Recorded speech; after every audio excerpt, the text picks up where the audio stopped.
இஸ்ரேலும் அமெரிக்காவும் இணைந்து ஈரான் மீது தாக்குதல் நடத்தி இன்றுடன் 5 நாட்கள் ஆகின்றன. கடந்த 28ஆம் தேதி முதல் இன்று வரையான காலப்பகுதியில் ஈரானில் 1097 பொதுமக்கள் கொல்லப்பட்டுள்ளதாக அமெரிக்காவை தளமாக கொண்ட மனித உரிமைகள் ஆர்வலர்களின் செய்தி நிறுவனம் தெரிவித்துள்ளது. அவர்களுள் 181 பேர் 10 வயதுக்கு குறைந்த சிறுவர் அடங்குவதாக அந்நிறுவனம் கூறுகிறது. காயமடைந்த பொதுமக்களின் எண்ணிக்கை 5402 அதிகரித்துள்ளதோடு அவர்களுள் 100 பேர் சிறுவர்கள் என அந்த செய்தி நிறுவனம் தெரிவித்துள்ளது. கடந்த 24 மணி நேரத்தில் மட்டும் குறைந்தது 104 தாக்குதல்கள் நடத்தப்பட்டுள்ளதாக அதில் தெரிவிக்கப்பட்டுள்ளது. ராணுவ முகாம்கள், வைத்திய நிலையங்கள் மற்றும் குடியிருப்பு பகுதிகள் மீது இந்த தாக்குதல்கள் இடம்பெற்றுள்ளதாக அந்த நிறுவனம் மேலும் தெரிவித்துள்ளது. மேலும் அறிக்கையிடப்பட்டுள்ள நூற்றுக்கணக்கான மரணங்கள் குறித்து மீளாய்வு செய்யப்பட்டு வருவதாகவும் அந்த நிறுவனம் குறிப்பிட்டுள்ளது. காலி கடற்பரப்பில் 40 கடற்படை மைல் தொலைவில் விபத்துக்குள்ளான ஈரானிய கடற்படைக்கு சொந்தமான IRIS டெனா கப்பலில் 180 பேர் இருந்துள்ளதாக வெளிவிவகார அமைச்சர் விஜித் ஹேரத் தெரிவித்துள்ளார். பாராளுமன்றத்தில் இது தொடர்பாக கருத்து வெளியிட்ட அமைச்சர் அவர்களில் 30 பேர் கடற்படையினரால் மீட்கப்பட்டு இன்று காலை கராப்பட்டி வைத்தியசாலைக்கு அனுமதிக்கப்பட்டதாக அவர் தெரிவித்தார்.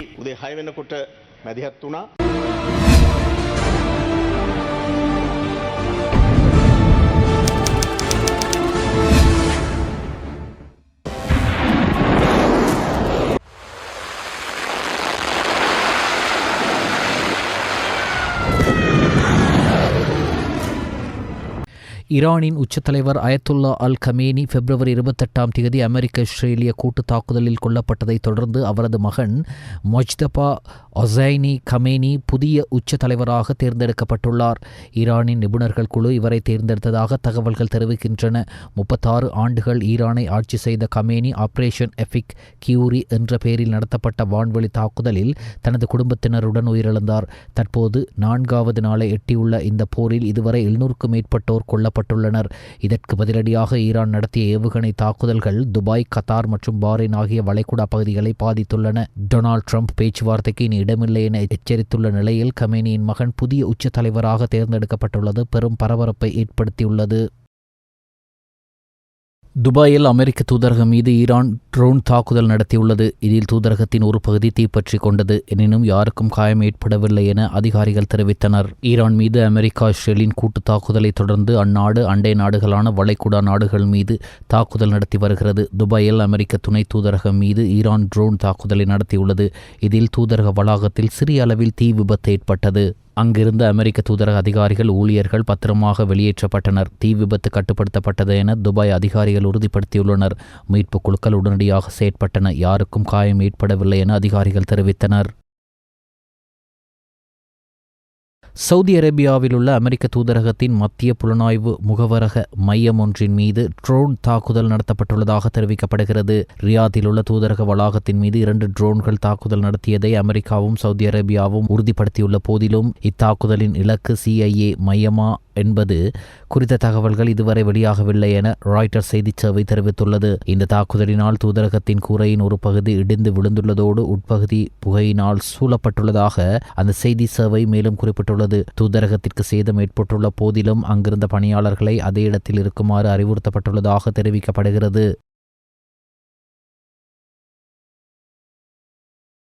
மத்திய கிழக்கு பிராந்தியத்தில் ஏற்பட்ட போர் மோதல்கள் காரணமாக தற்காலிகமாக நிறுத்தப்பட்டிருந்த விமான சேவைகள் மீண்டும் ஆரம்பிக்கப்பட்டுள்ளன.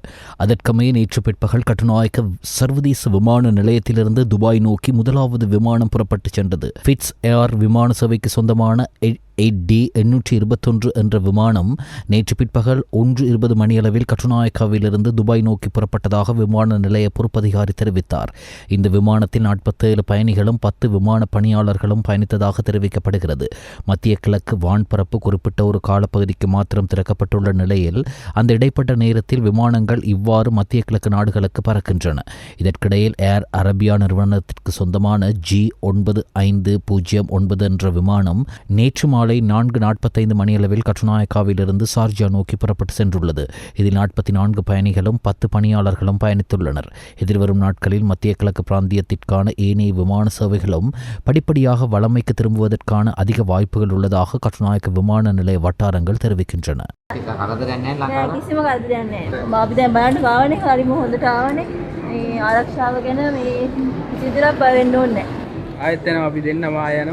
එහෙම කිසිම කරදරයක් නැහැ. ඩුබායිල බොරු කතා පසුරවන්නේ මේ කට්ටිය. කිසිම දෙයක් නැහැ. කට්ටිය හොඳින් ඉන්න ඔක්කොම. දැන් නම් නෝමල් එකේ තියෙන සාමාන්‍ය. අපේ ලංකාවට එහෙම කරදරයක් නැහැ ඔයාලා දන්නේ. කරදරයක් නැහැ දැන් තරම් අපේ තානාපති කාර්යාලයෙන් සහාය ලැබෙනවද? ඔව් ඒ වගේම ඒ පැත්තෙන් අපිට හැමදේම ලැබෙන ඒ පැත්තෙන්. ඒ කියන්නේ යාලා නම්බර් දීලා අපිව කන්ටැක්ට් කරගෙන අපිට හැම පැත්තෙම හැමදේම ලැබුණා. හැමදේ ආරක්ෂාවක් හැම පැත්තෙම තියෙනවා. ඒකින්ද කිසිම දෙයකට බය වෙන්න එපා කියලා කියන්නේ. இலங்கையில் அமைந்துள்ள தூதரகங்கள் மற்றும் உயர்ஸ்தானிகர் ஆலயங்களின் பாதுகாப்பை உறுதி செய்வதற்காக விசேட வேலை திட்டம் ஒன்றை நடைமுறைப்படுத்த போலீசார் நடவடிக்கை எடுத்துள்ளனர். இந்த பாதுகாப்பு வேலை திட்டத்தை மறு அறிவித்தல் விடுக்கப்படும் வரை தொடர்ச்சியாக நடைமுறைப்படுத்துமாறு அறிவுறுத்தப்பட்டுள்ளதாக போலீஸ் ஊடக பிரிவு தெரிவித்துள்ளது. உலகளாவிய ரீதியில் அமைந்துள்ள நெருக்கடியான நிலைமையை கருத்தில் கொண்டு நாட்டின் பாதுகாப்பு மற்றும் அமைதியை பேணுவதற்கு இடையூறு விளைவிக்கும் சம்பவங்களை தடுக்கும் நோக்கில் போலீஸ் மா அதிபரால் அனைத்து போலீஸ் நிலையங்களுக்கும் இந்த அறிவுறுத்தல்கள் வழங்கப்பட்டுள்ளன. அதற்கமைய தூதரகங்கள், உயர்ஸ்தானிகர் ஆலயங்கள், அவற்றின் உத்தியோகபூர்வ வாசஸ்தலங்கள் மற்றும் தொடர்புடைய ஏனைய இடங்களின் பாதுகாப்பை பலப்படுத்தி விசேட பாதுகாப்பு திட்டம் ஒன்றை நடைமுறைப்படுத்துமாறு அறிவிக்கப்பட்டுள்ளது. அத்துடன் இந்நாட்டிற்கு வருகை தந்துள்ள மற்றும் இங்கு தங்கியுள்ள வெளிநாட்டவர்களின் உயிர் மற்றும் சொத்து பாதுகாப்பை உறுதி செய்வதற்காக 24 மணி நேரமும் செயற்படும் வகையிலான பாதுகாப்பு வேலை திட்டம் ஒன்றை நடைமுறைப்படுத்துமாறும் அறிவுறுத்தப்பட்டுள்ளது. இதன் கீழ் அவர்கள் தங்கியிருக்கும் இடங்கள், வர்த்தக நிலையங்கள், சுற்றுலா தலங்கள், குடியிருப்பு கட்டடங்கள் மற்றும் மத வழிபாட்டு தலங்களின் பாதுகாப்பும் உறுதி செய்யப்படவுள்ளது. தேவை ஏற்பட்டால் இந்த பாதுகாப்பு திட்டங்களை நடைமுறைப்படுத்துவதற்கு முப்படையினரின் உதவியை பெற்றுக்கொள்ளுமாறும் அறிவுறுத்தப்பட்டுள்ளதாக போலீசார் மேலும் குறிப்பிட்டுள்ளனர். மத்திய கிழக்கில் ஏற்பட்டுள்ள போர் மோதல்கள் காரணமாக இதுவரை மொத்தம் 205 விமான சேவைகள் ரத்து செய்யப்பட்டுள்ளதாக துறைமுகங்கள் மற்றும் சிவில் விமான போக்குவரத்து அமைச்சர் அருண கருணாதிலக தெரிவித்துள்ளார். மத்திய கிழக்கு பிராந்தியத்தில் தற்போது நிலவும் சூழ்நிலையால் விமான போக்குவரத்து துறையில் ஏற்பட்டுள்ள தற்போதைய நிலைமை குறித்து நேற்று அமைச்சின் வளாகத்தில் நடைபெற்ற விசேட கலந்தாலோசனையின் பின்னரே அமைச்சர் இதனை தெரிவித்தார். அங்கு தொடர்ந்து கருத்து தெரிவித்த அமைச்சர், நாட்டுக்கு வரவிருந்த 107 விமானங்களும் புறப்படவிருந்த 98 விமானங்களும் என மொத்தம் 205 விமான சேவைகள் ரத்து செய்யப்பட்டுள்ளதாக கூறினார். மேலும் இந்த விமான சேவைகள் ரத்து செய்யப்பட்டதை அடுத்து இந்நாட்டில் தங்கியுள்ள சுற்றுலா பயணிகளுக்கு 2 வாரங்களுக்கு விசா நீட்டிப்பை வழங்க முதலில் நடவடிக்கை எடுக்கப்பட்டிருந்த போதிலும் தற்போதைய சூழ்நிலையால் அவர்கள் இலங்கையில் தங்கியிருக்கும் காலம் முழுவதற்கும் விசா வசதிகளை வழங்க வெளிவிவகார அமைச்சு மற்றும் குடிவரவு குடியகழ்வு திணைக்களத்துடன் கலந்துரையாடி தீர்மானிக்கப்பட்டுள்ளதாகவும் அமைச்சர் குறிப்பிட்டார். தற்போதைய சூழ்நிலையில் சில விமான பயணங்கள் ரத்து செய்யப்பட்டதால் பயணிகள் சிரமத்திற்குள்ளாகியுள்ளனர் என்றும் அதற்கமைய அவ்விமான பயணங்களை மீளமைப்பதற்கு முழுமையான விமான டிக்கெட்டுகளையும் ரத்து செய்ய வேண்டி வரும் என்று கூறிய அமைச்சர், எந்தவொரு சந்தர்ப்பத்திலும் கூடுதல் கட்டணம் எதுவுமின்றி ரத்து செய்யப்பட்ட டிக்கெட்டுகளுக்கான பணத்தை திரும்ப வழங்கவும் அதனை வேறு விமான பயணத்திற்கு மாற்றுவதற்கும் எவ்வித கூடுதல் கட்டணமும் இன்றி தேவையான வசதிகளை செய்து கொடுக்க அனைத்து விமான நிறுவனங்களும் இங்கு சம்மதம் தெரிவித்துள்ளதாகவும் குறிப்பிட்டார். அத்துடன் ஐரோப்பாவிற்கான விமான சேவைகள் தற்போது ஆரம்பிக்கப்பட்டுள்ள போதிலும் மத்திய கிழக்கு பிராந்தியத்தை தவிர்த்து மாற்று வழிகளூடாக இந்த விமான சேவைகள் பயணத்தை ஆரம்பித்துள்ளதால் இதற்கு அதிக எரிபொருள் செலவாகும் என்பதனால் நிலைமை சீரடையும் வரை விமானங்களில் எடுத்துச் செல்லப்படும் பொதிகளை மட்டுப்படுத்த வேண்டி வரும் எனவும் அமைச்சர் மேலும் தெரிவித்தார். 2025 ஆண்டுடன் ஒப்பிடுகையில் 2026 ஆண்டின் தொடக்கத்தில் ஏற்றுமதி வருமானத்தில் 8% அதிகரிப்பு ஏற்பட்டுள்ளது. நாட்டின் நடப்பு கணக்கை பொறுத்தமட்டில் 2025 ஜனவரியில் $100 மில்லியன் இருந்த வருமானம் 2026 ஜனவரியில் சுமார் $370 மில்லியன் வரை அதிகரித்துள்ளதாக பேராதனை பல்கலைக்கழகத்தின் மானுடவியல் மற்றும் சமூக விஞ்ஞான முதுகலை பட்டப்படிப்பு பீடத்தின் பணிப்பாளர் பேராசிரியர் வசந்த் அத்துக்குரல தெரிவித்தார். இது தொடர்பில் அவர் மேலும் குறிப்பிடுகையில் 2025 ஆண்டுடன் ஒப்பிடுகையில் 2026 ஆண்டின் தொடக்கத்தில் ஏற்றுமதி வருமானத்தில் குறிப்பிடத்தக்க வளர்ச்சி காண முடிகிறது. குறிப்பாக 2025 ஜனவரியுடன் ஒப்பிடும்போது 2026 ஜனவரியில் ஒட்டுமொத்த ஏற்றுமதி வருமானம் 8% வளர்ச்சியை பதிவு செய்துள்ளது. இதில் விவசாய பொருட்கள் ஏற்றுமதி 8.8% வளர்ச்சியையும் கைத்தொழில் பொருட்களின் ஏற்றுமதி 5.9% வளர்ச்சியையும் எட்டியுள்ளது. நாட்டின் நடப்பு கணக்கை பொறுத்தமட்டில் 2025 ஜனவரியில் $100 மில்லியன் இருந்த வருமானம் 2026 ஜனவரியில் சுமார் $370 மில்லியன் வரை அதிகரித்துள்ளது. இந்த சாதகமான மாற்றத்திற்கு வாகன இறக்குமதி செலவுகள் குறைந்தமை ஒரு முக்கிய காரணமாகும் என தெரிவித்துள்ளார். மத்திய கிழக்கு பிராந்தியத்தில் ஏற்பட்டுள்ள போர் நிலைமையினால் இலங்கை எதிர்கொள்ள வேண்டிய சவால்கள் மற்றும் அதன் பாரதூரமான தன்மை குறித்து முன்னாள் வெளிவிவகார அமைச்சர் ஜேஎல் பீரிஸ் ஜனாதிபதி அனுரகுமார திசாநாயக்கவுக்கு கடிதம் ஒன்றை அனுப்பியுள்ளார். அந்த கடிதத்தின் மூலம் சில முக்கிய விடயங்களை சுட்டிக்காட்டியுள்ள ஜேஎல் பீரிஸ் இது தொடர்பில் ஜனாதிபதி உடனடியாக அவதானம் செலுத்துமாறு கோரிக்கை விடுத்துள்ளார். உலக சந்தையில் அதிகரித்து வரும் எரிபொருள் விலை எதிர்காலத்தில் உள்நாட்டு சந்தையிலும் தாக்கம் தாக்கத்தை ஏற்படுத்தும் என்பதால் அதனூடாக நாட்டின் வாழ்க்கை செலவு அதிகரிக்கும் என்றும் ஏற்கனவே பொருளாதார கஷ்டங்களினால் பாதிக்கப்பட்டுள்ள மக்களின் சுமை மேலும் அதிகரிக்கும் என்றும் அவர் சுட்டிக்காட்டியுள்ளார். மத்திய கிழக்கு பிராந்தியத்தில் நிலவும் போர் சூழல் காரணமாக குறிப்பாக நாட்டின் தேயிலை போன்ற ஏற்றுமதி பொருட்களுக்கான சந்தை வாய்ப்புகள் இழக்கப்படலாம் என்றும் அதன் மூலம் ஏற்றுமதி வருமானம் வீழ்ச்சியடையும் அபாயம் காணப்படுவதாகவும் அந்த கடிதத்தில் குறிப்பிடப்பட்டுள்ளது. எவ்வித நியாயமான விசாரணையுமின்றி தனது பணி இடைநிறுத்தப்பட்ட தீர்மானத்தை வலுவிழக்க செய்யும் ரீட் உத்தரவு ஒன்றை பிறப்பிக்குமாறு கோரி பாராளுமன்றத்தின் முன்னாள் பிரதி செயலாளர் நாயகம் சமிந்த குலரட்ன தாக்கல் செய்த ரீட் மனுவை விடயங்களை உறுதிப்படுத்துவதற்காக மார்ச் 18 விசாரணைக்கு எடுத்துக்கொள்ள மேன்முறையீட்டு நீதிமன்றம் நேற்று உத்தரவிட்டுள்ளது. இந்த மனுவானது மேன்முறையீட்டு நீதிமன்ற தலைவர் நீதியரசர் ரஹான் அபேசூரிய மற்றும் நீதியரசர் பிரியாந்த பெர்னாண்டோ ஆகியோர் அடங்கிய மேன்முறையீட்டு நீதிமன்ற நீதியரசர்கள் குழாம் முன்னிலையில் நேற்று விசாரணைக்கு எடுத்துக் கொள்ளப்பட்டது.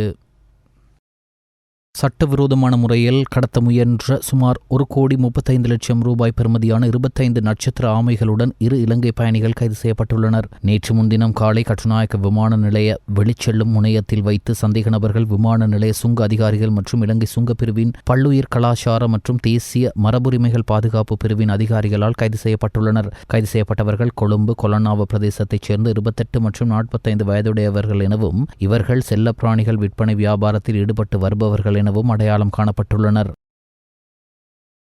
ஒரு தொகுதி குஷ் போதைப்பொருளுடன் நபர் ஒருவரை விமான நிலைய போலீஸ் போதைப்பொருள் ஒழிப்பு பிரிவின் அதிகாரிகள் கைது செய்துள்ளனர். குறித்த சந்தேக நபரிடமிருந்து 1 கிலோ 154 கிராம் குஷ் போதைப்பொருள் மீட்கப்பட்டுள்ளது. இவ்வாறு கைது செய்யப்பட்டவர் வயங்கொட பிரதேசத்தைச் சேர்ந்த 27 வயதுடையவர் என தெரிவிக்கப்படுகிறது. சந்தேக நபர் தொடர்பில் போலீஸ் போதைப்பொருள் ஒழிப்பு பிரிவினர் மேலதிக விசாரணைகளை ஆரம்பித்துள்ளனர்.